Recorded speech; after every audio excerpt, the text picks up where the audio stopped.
You need faith. You ain't got to be that smart. I flunked out of school. I ain't got no degree in nothing.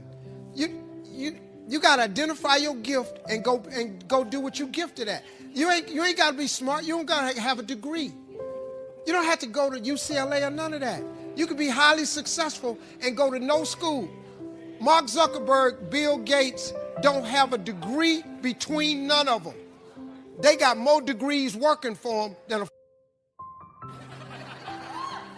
Just go follow your dream, man. Go make your life happen. My whole career is dedicated to all my punk teachers that told me, sit down, acting a fool. You ain't gonna ever make no money acting a fool. It's all I had. I just used what I had. Identify your God-given gift and go and get your life. Quit tripping because you don't have what a group of people told you you need to be successful. If you're not a degree person, you can go to school all you want. If that's not in you, how you gonna get a degree? Quit letting people tell you the route to success when clearly God created you to be different.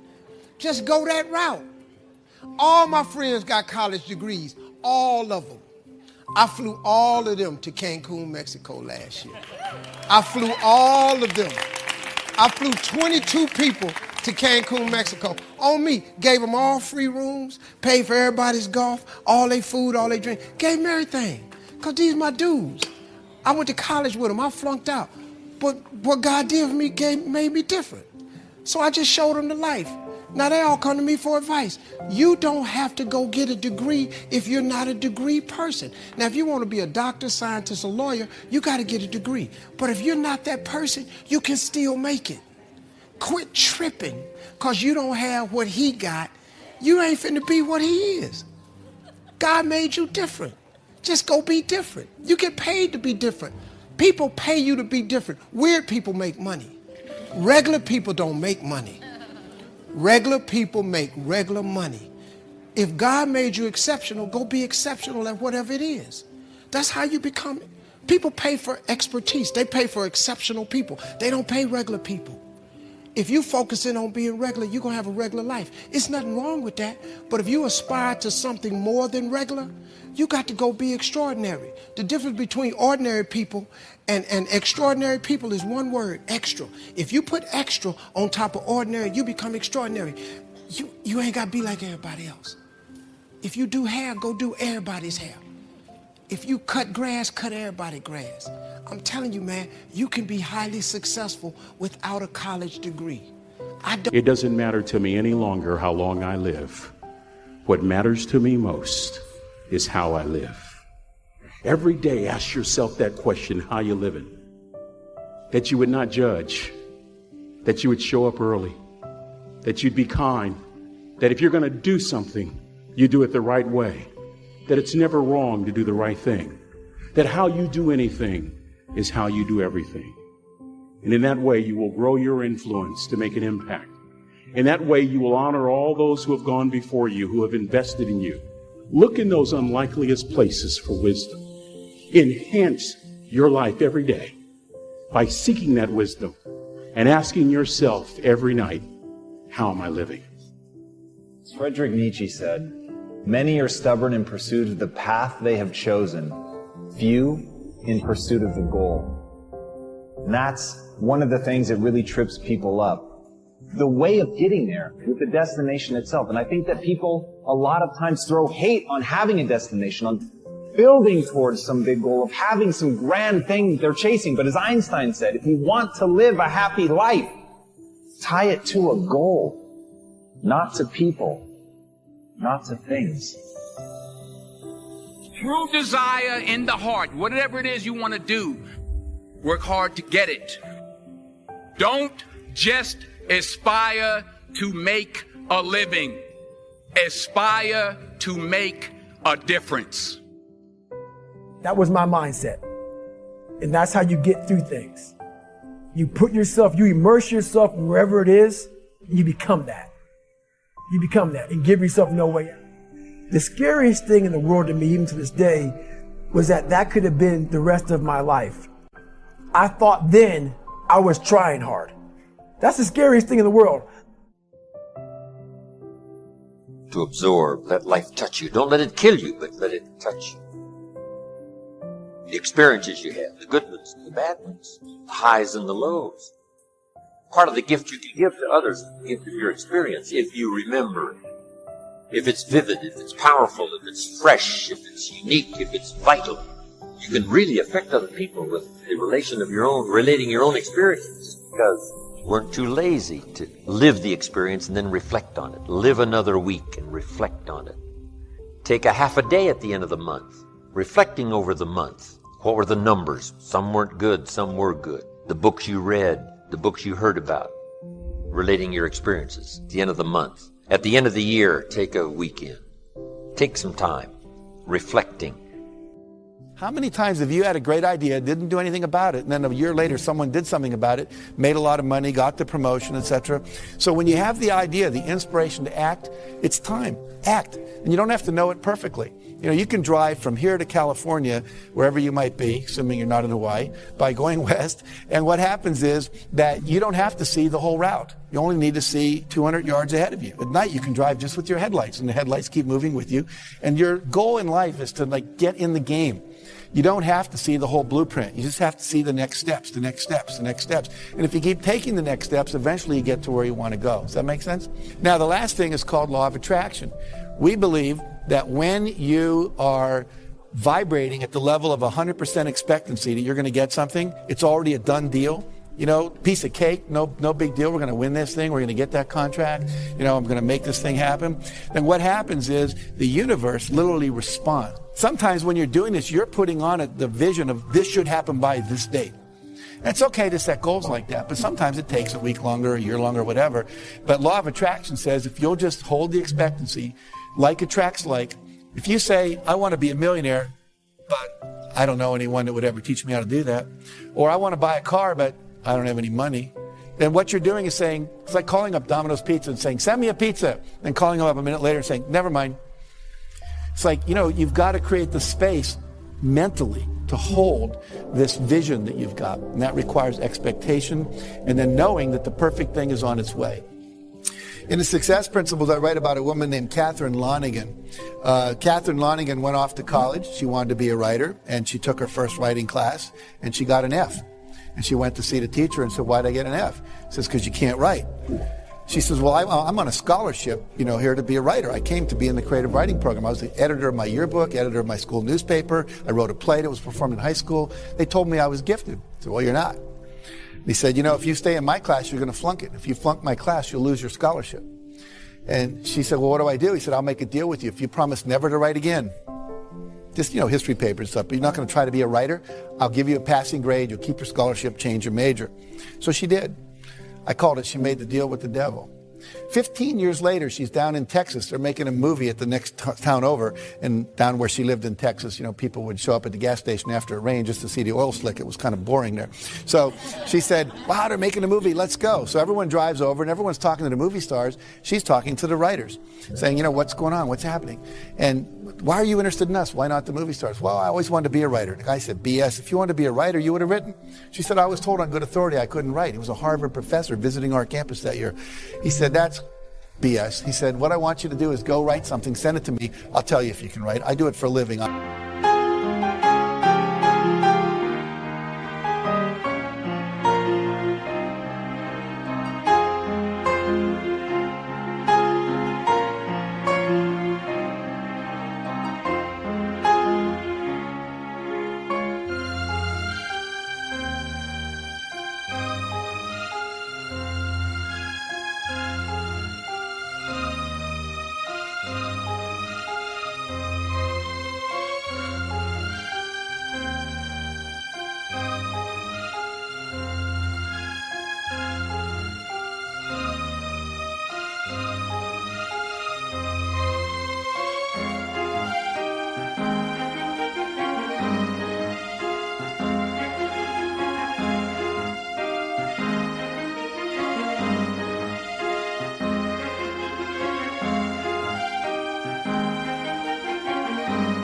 Low.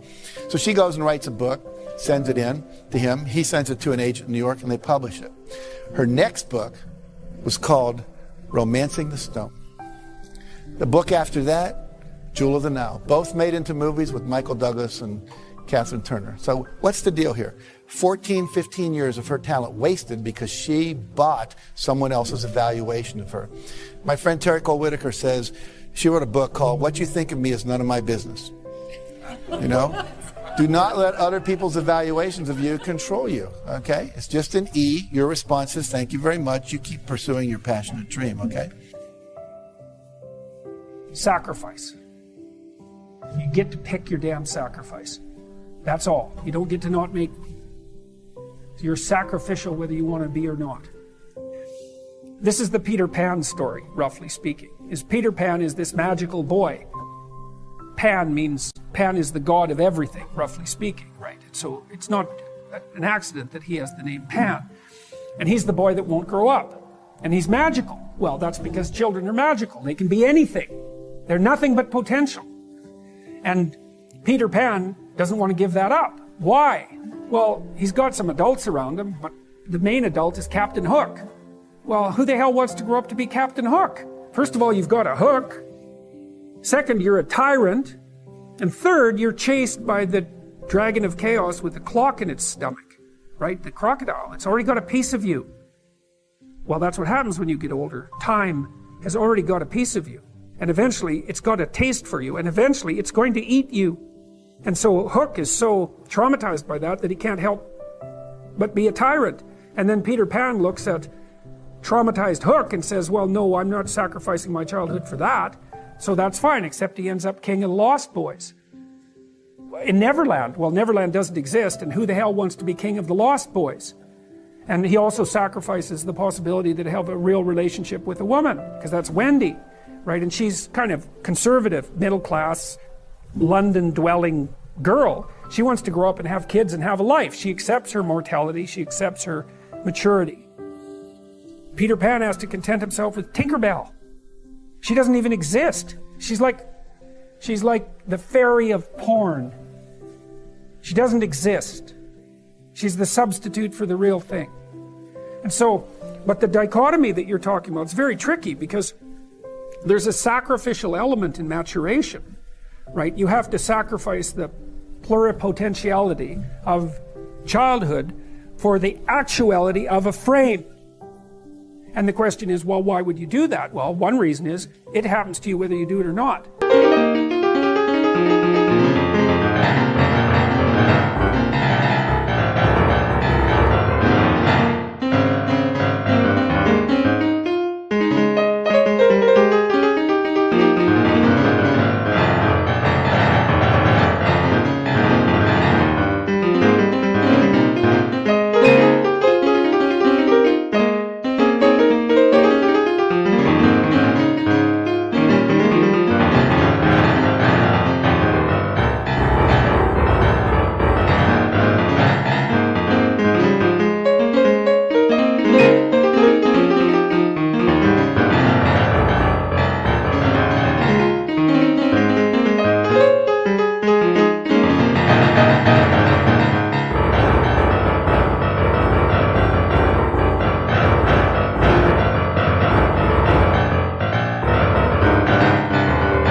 You can either choose your damn limitation, or you can let it take you unaware when you're 30, or even worse, when you're 40. And then that is not a happy day.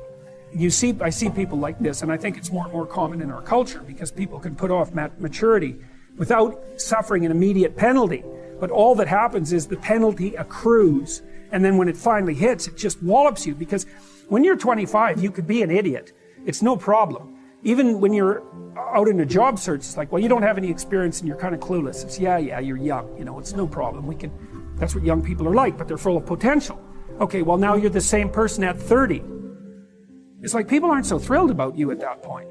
It's like, what the hell have you been doing for the last 10 years? Well, I'm just as clueless as I was when I was 22. It's, yeah, but you're not 22. You're an old infant, right? And that's an ugly thing, an old infant. So, part of the reason you choose your damn sacrifice, because the sacrifice is inevitable, but at least you get to choose it. And then there's something that's even more complex than that in some sense, is that The problem with being a child is that all you are is potential, and it's really low resolution. You could be anything, but you're not anything. So then you go and you adopt an apprenticeship, roughly speaking, and then you become something. And when you're something, that makes the world open up to you again. You know, like if you're a really good plumber, then you end up being far more than a plumber, right? You end up being a good employer. Not that plumbers, I'm not putting plumbers down. It's like more power to plumbers. They've saved more lives than doctors. So, hygiene, right? So, you know, if you're a really good plumber, well, then you have some employees, you run a business, you train some other people, you enlarge their lives, you're kind of a pillar of the community, you have your family. Once you pass through that narrow training period, which narrows you and constricts you and develops you at the same time, then you can come out the other end with a bunch of new possibility at hand. And Jung talked about that. He thought that part of the proper path of development in the last half of life was to rediscover the child that you left behind as you were apprenticing. And so then you get to be something and regain that potential at the same time. Very, very smart. Well, he was very, very smart. That's very wise thing to know. Sacrifice. You get to pick your damn sacrifice. That's all. You don't get to not make one. You're sacrificial whether you want to be or not. That's a good thing to know as well.